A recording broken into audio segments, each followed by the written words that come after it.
Good morning students. Hopefully आप लोग सब बढ़िया होंगे, स्वस्थ होंगे। तो कैपेसिटर से रिलेटेड एक अलग टॉपिक डिस्चार्जिंग ऑफ कैपेसिटर्स बताना है। छोटा सा टॉपिक है लेकिन समझ जाइए कि मान लीजिए कि एक कैपेसिटर ऑलरेडी चार्ज्ड है, मतलब उस पर कुछ चार्ज रखा हुआ है उसके दोनों प्लेट्स पे, और अब मेरा मन है कि उसको हम डिस्चार्ज करें, मतलब धीरे धीरे प्लेट्स के ऊपर जो चार्ज है वो कम हो। तो कैसे किया जाता है देखिए।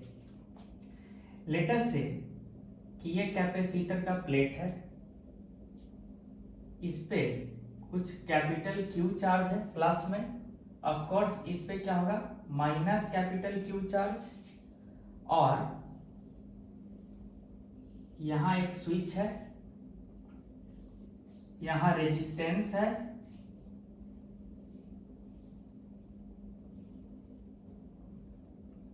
और कैपेसिटेंस सी दिया हुआ है, ठीक है। और ये स्विच जो है जिसको आप सिंबॉलिकली एस डब्ल्यू से रिप्रेजेंट कर रहे हैं वो क्लोज किया गया है at time t equal to 0, ठीक है। क्लोज कर देंगे तो क्लोज करते ही क्या सिचुएशन होगा आप बताइए। अगर आप क्लोज कर दिए तो क्या सिचुएशन होगा। यहां जंक्शन क्लोज्ड। अच्छा, अब ध्यान दीजिए, क्लोज जैसे ही किए ना तो क्या होगा कि ये वाला जो प्लस है इसको थोड़ा सा ऐसे देखिए, वायर जो है ना, वायर को थोड़ा मोटा करके दिखा रहे हैं ताकि आपको कुछ और भी चीजें समझ में आए। अब ध्यान दीजिए, जैसे ही क्लोज किए ना अब क्या होगा, जो इलेक्ट्रॉन्स है अंदर में माइनस चार्ज उसको ये अट्रैक्ट करेगा ये प्लेट, ठीक है। यहां पे प्लस चार्ज डेवलप होगा, फिर इधर वाला इलेक्ट्रॉन्स आगे ऑक्युपाई करेगा एंड सो ऑन करते करते यहां का इलेक्ट्रॉन इधर आएगा, यहां का इलेक्ट्रॉन इधर आएगा, यहां का इलेक्ट्रॉन इधर आएगा, यहां का इलेक्ट्रॉन इधर आएगा एंड सो ऑन।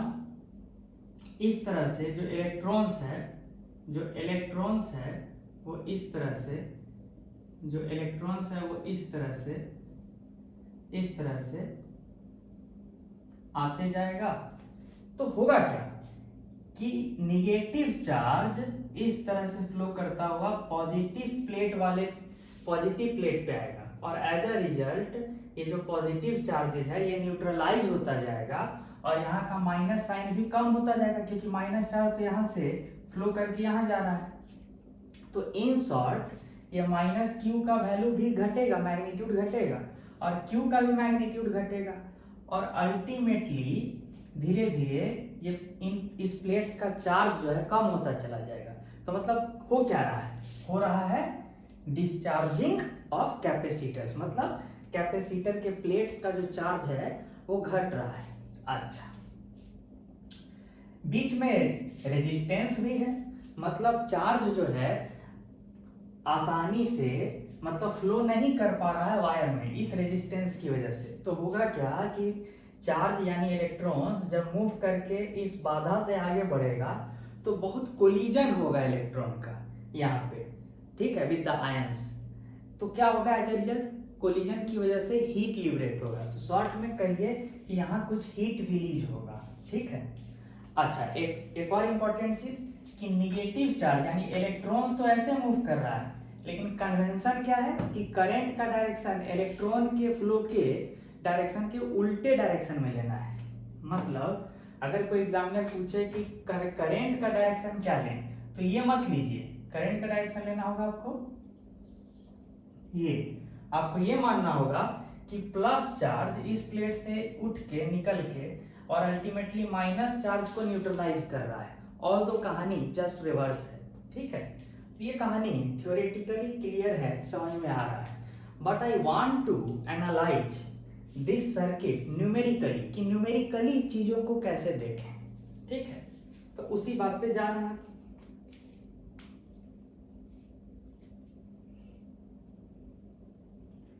तो लेट अस से कि at any time t, at any time t, इस पे जो माइनस वाले जो ये जो प्लेट है इस पे जो चार्ज है माइनस, इस पे बोल देते हैं कि अब चार्ज है माइनस स्मॉल क्यू, क्योंकि भाई कुछ समय बीतेगा, टाइम t बीतेगा, तो कुछ चार्ज अब कम हो चुका होगा ना ओरिजिनल चार्ज की तुलना में, और यहां मान लीजिए प्लस क्यू चार्ज है, ठीक है। इसको हम अलग कलर से दिखा दें, लेटर से इस माइनस प्लेट वाले पे माइनस क्यू चार्ज है, और यहाँ जो है प्लस चार्ज कैरी करने वाला प्लेट, इस पे प्लस स्मॉल क्यू चार्ज है। अच्छा, अब क्या मेथड लगाएंगे कि अगर करंट, ध्यान दीजिए, इस सर्किट को हम सिंपल वे में ऐसे बना सकते हैं ना,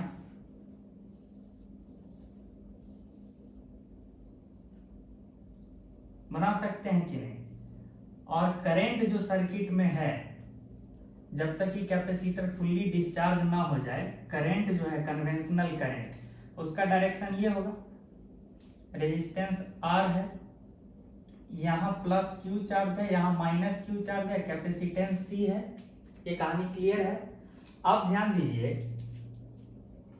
कि हम राउंड ट्रिप में मूव करने जा रहे हैं, राउंड ट्रिप में, तो राउंड ट्रिप में मतलब देखिए माइनस से प्लस चार्ज वाले प्लेट पे अगर हम जाएंगे तो इलेक्ट्रिक फील्ड के उल्टे डायरेक्शन में जा रहे हैं, क्योंकि कैपेसिटर जो है यहाँ पे इलेक्ट्रिक फील्ड ऐसा है, ऐसा है, ऐसा है, और हम यहां से यहां जाएंगे तो इलेक्ट्रिक फील्ड के उल्टे डायरेक्शन में जा रहे हैं।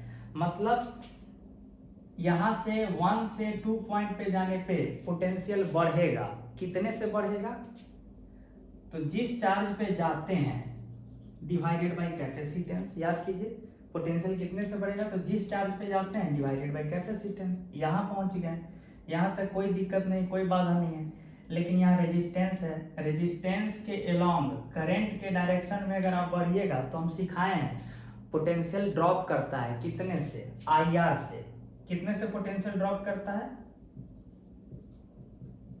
IR से ड्रॉप करता है, इसलिए माइनस दिखा रहे हैं। तो क्या करेंगे, यहां से अब यहां जाएंगे तो पोटेंशियल घटेगा, कितने से, माइनस IR से। फिर यहां से यहां तक कोई दिक्कत नहीं है, मतलब जहां से चले थे घूम के वहीं आ गए,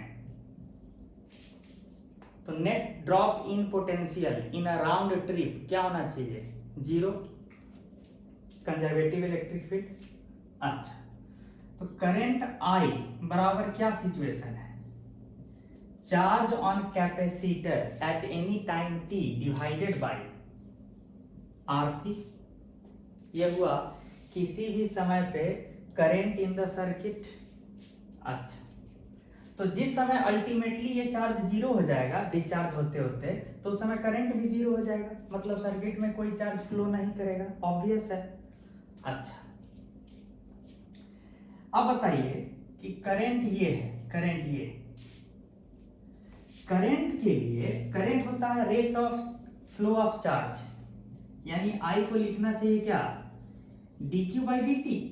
थोड़ा सोचिए तो, क्या मैं I को dq बाई dt लिखूं, नहीं, क्योंकि यहां पे वक्त के साथ स्मॉल q घट रहा है, चार्ज ऑन कैपेसिटर घट रहा है, तो dq by dt is inherently a negative quantity, rate of change of charge, ठीक है, या फिर रेट ऑफ, ये जो dq बाई dt है, ये क्या बता रहा है कि किस रेट से ये स्मॉल q चेंज हो रहा है, लेकिन इस स्मॉल q के चेंज होने का रेट तो निगेटिव है, क्योंकि घट रहा है वो स्मॉल q, और हमको करंट I लिखना है जो कि पॉजिटिव क्वांटिटी लिखते हैं, तो तब करंट को dq बाई dt ना लिखें, इसके साथ एक माइनस लगा दें, तभी ये जाके ये पॉजिटिव क्वांटिटी बनेगा। तो करंट के एक्सप्रेशन में आपको dq बाई dt ना लिख के माइनस dq बाई dt लिखना होगा। मेरे हिसाब से बात समझ में आ गया होगा, आया।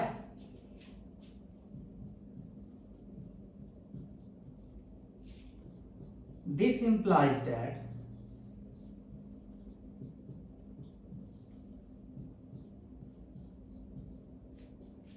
dq क्यू बाई क्यू बराबर minus D T by R C. अब क्या करें, इंटीग्रेट। शुरुआत में चार्ज क्या था, कैपिटल क्यू, अल्टीमेटली किसी भी जनरल टाइम टी पे स्मॉल क्यू होगा।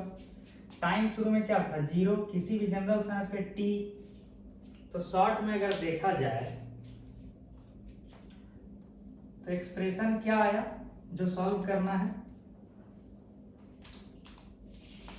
एक्सप्रेशन क्या है, डी क्यू बाई क्यू का इंटीग्रेशन क्या होता है, L N Q from capital Q to small Q बराबर minus T by R C. This implies that ln q by capital Q बराबर minus T by R C. This implies that q by capital Q बराबर e की power minus T by R C. This implies that small q बराबर capital Q into e की power minus T by R C. यानी आप किसी भी समय general time t पे जो charge on positive plate of the capacitor है वो आप बता दिए ना इस रिलेशन से, और साफ दिख रहा है कि चार्ज एक्सपोनेंशियली घट रहा है। ठीक है, अब थोड़ा सा और एनालिसिस करें।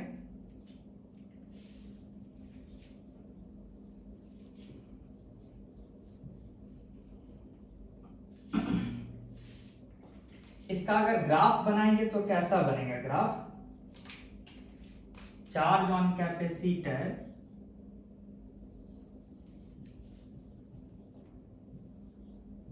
का ग्राफ, तो t बराबर 0 पे चार्ज क्या है, कैपिटल Q। तो let us represent capital Q here. उसके बाद एक्सपोनेंशियली घट रहा है, और ध्यान दीजिए टाइम t जब टेंडिंग टू इन्फिनिटी होगा तब ये सारा क्वांटिटी 0 होगा। मतलब अल्टीमेटली जब बहुत ज्यादा समय बीत चुका होगा तो उस समय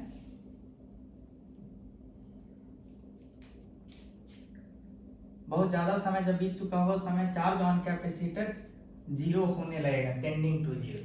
ठीक है, अच्छा ये तो हुआ चार्ज ऑन कैपेसिटर का प्लॉट। सिमिलरली करंट क्या है, करंट था minus of D small Q by D T.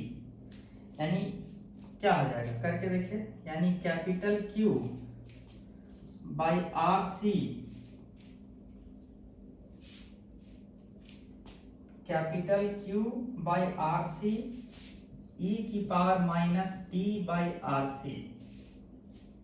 ठीक है, ये हुआ करंट का एक्सप्रेशन। यानी इस हिसाब से अगर देखें तो सबसे ज्यादा करंट t बराबर 0 पे ही होना चाहिए, कितना, q बाई आर सी। तो अगर करंट को कहीं पे दिखाइए, मान लीजिए ये तो दिखा दिया, अब करंट को दिखा रहा है, करंट का भी एक्सप्रेशन वैसा ही होगा, q बाई आर सी, और एक्सपोनेंशियली घटेगा।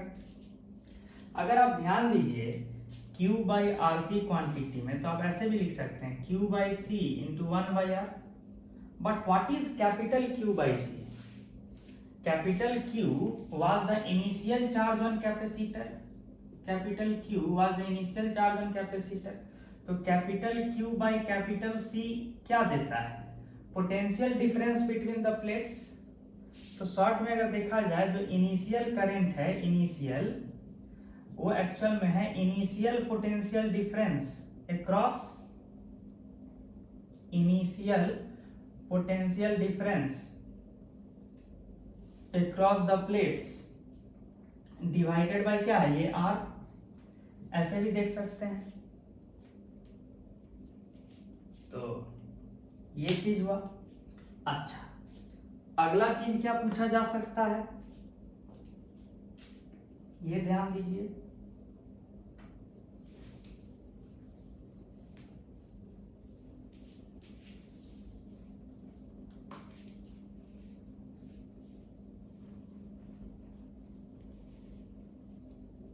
अगला चीज क्या पूछा जा सकता है, कि कितना हीट लिबरेट हुआ है रेजिस्टेंस में टाइम टी तक।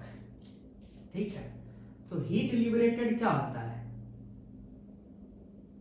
Heat liberated per unit time, ये डिस्कस हो चुका है। पर यूनिट टाइम कितना होता है रेजिस्टेंस में? करंट आई का स्क्वायर इंटू रेजिस्टेंस, इतना heat liberated per unit time. तो तब तो dt टाइम में कितना हीट लिबरेट होगा? In dt seconds heat liberated will be I square R dt। तो टोटल हीट लिबरेटेड कितना होगा?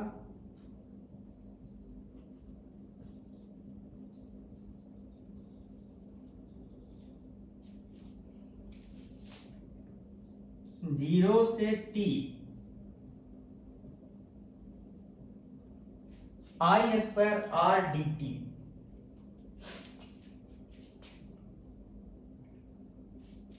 I क्या था याद है?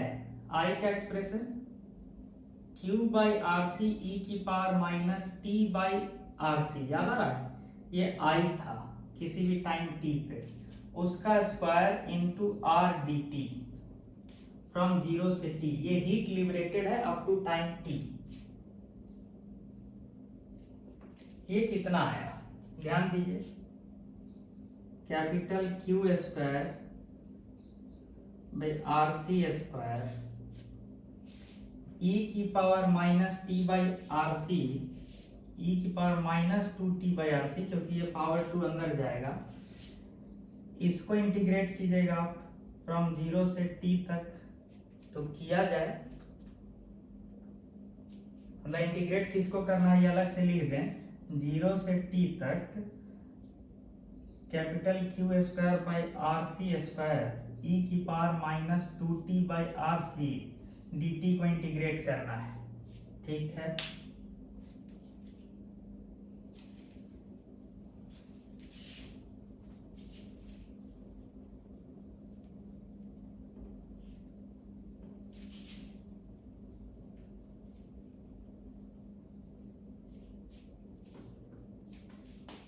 तो मतलब heat liberated in time t seconds में कितना हुआ है? तो इंटीग्रेट किया जाए Q square by R C square, और इसका इंटीग्रेशन कितना आ जाएगा? ई की power minus two t by R C divided by minus two by R सी, कहाँ से कहाँ तक? जीरो से टी तक। तो कितना निकल के आया? Q square by two C, T रखिएगा तो e की पावर, एक माइनस भी है, तो e की power minus two t by R C minus one, यानी Q square by two C one minus e की power minus two t by R C. ये है heat liberated up to time t. अच्छा, तो जब if T approaches infinity, मतलब बहुत लंबा समय जब बीत जाएगा, तब हीट लिबरेटेड कितना होगा? तो दूसरा वाला टर्म जीरो बन जाएगा और आंसर हो जाएगा Q square by two C. याद कीजिए, तो capital Q square by two C क्या था? Total energy stored in capacitor initially. तो ये कॉमन सेंस भी है ना भैया, ये कॉमन सेंस भी है ना। शुरू में कैपेसिटर के फील्ड में जितना एनर्जी स्टोर्ड होगा, वो अल्टीमेटली जब कैपेसिटर डिस्चार्ज हो जाएगा, मतलब कुछ चार्ज नहीं रहेगा, उस समय वो सारा एनर्जी गया कहाँ? तो यहाँ हीट में रिलीज हो गया, लिबरेट हो गया।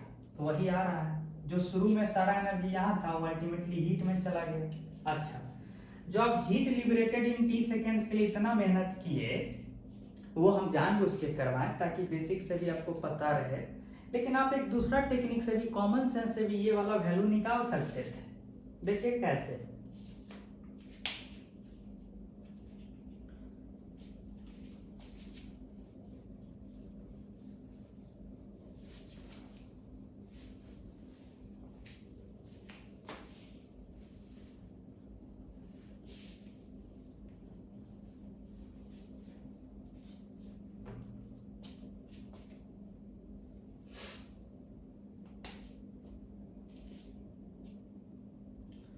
देखिए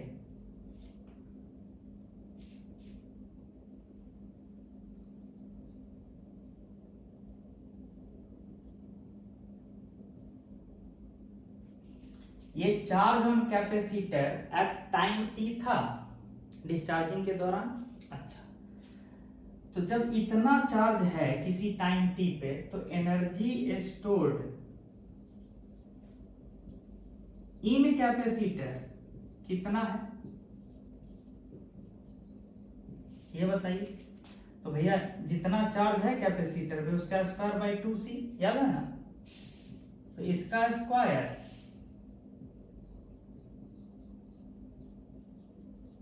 बाई 2c होगा क्या नहीं। ये कैपेसिटर में स्टोर्ड एनर्जी है एट टाइम t। शुरू में कितना एनर्जी स्टोर था, इनिशियल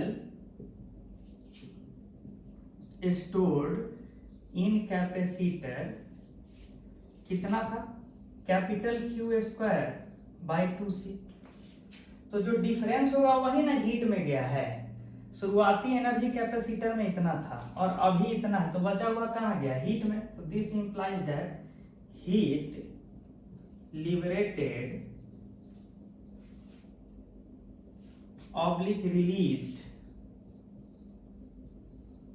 बराबर initial minus energy at time t. देखिए वही एक्सप्रेशन आया जो हम लोग डिराइव किए थे, यानी कितना है answer, capital Q square by 2c 1 minus e की power minus 2t by RC। तो ये हुआ basic mechanism by which a capacitor can be discharged. ठीक है, तो ये स्थिति है। तो मेरे हिसाब से डिस्चार्जिंग वाला फेनोमेना आपको हम क्लियर कर दिए। ठीक है, तो अब अगले टॉपिक की ओर बढ़ते हैं। डिस्चार्जिंग तो यही था।